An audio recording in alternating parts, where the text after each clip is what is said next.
Once upon a time, there was a man named Daniel. He lived in a small village by the river.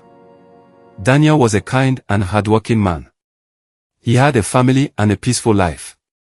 But one day, his life changed forever. One evening, a terrible crime happened in the village. The king was found unalived in his home. He had been robbed and unalived.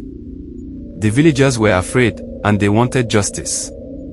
They did not know who did it, so they began to point fingers at anyone they could. Daniel, who was well known in the village, was accused of the crime. Some people said they had seen him around the king's house that night. But Daniel was innocent. He did not do it, but the villagers were angry, and they believed the rumors. Daniel was arrested and sent to prison, even though he pleaded that he was innocent. The prison was a terrible place. It was dark, cold, and full of dangerous men. Daniel was not used to this kind of life. But instead of feeling sorry for himself, Daniel decided to do something good. He knew that if he stayed quiet and afraid, things would only get worse. He started talking to the other prisoners. He listened to their stories and gave them advice. Many of the prisoners were angry and sad, but Daniel showed them kindness and respect. Slowly, he earned their trust. He taught them how to read and write. He helped them with their problems and made sure they treated each other with respect. One day, there was a riot in the prison. The guards were outnumbered, and the prisoners were ready to escape. Daniel could see that the riot would only make things worse for everyone. So, he stepped forward and called for peace. He spoke to the prisoners, asking them to stop fighting. Unquote, "If we fight, we only bring more pain to ourselves," unquote, he said.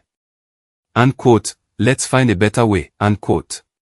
His words touched many of the prisoners.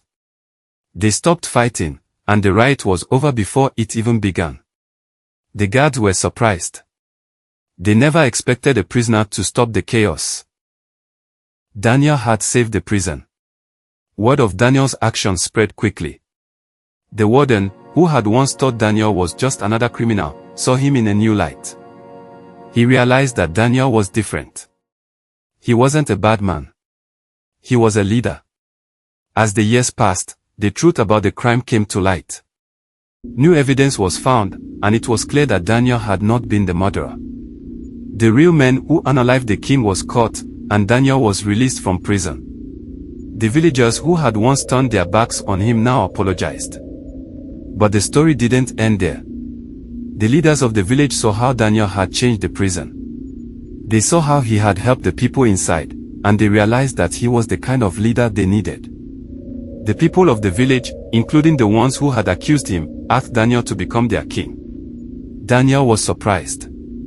He had never thought of being a king. But he accepted, knowing that he could help his people in a bigger way. He became a wise and just king, always remembering the lessons he learned in prison. He treated everyone with fairness, and under his rule, the village grew peaceful and prosperous. And so, the man who had been wrongly jailed became a king. He turned his pain into power, and his kindness saved the whole community. Subscribe to Onyeka Jesusboy for more.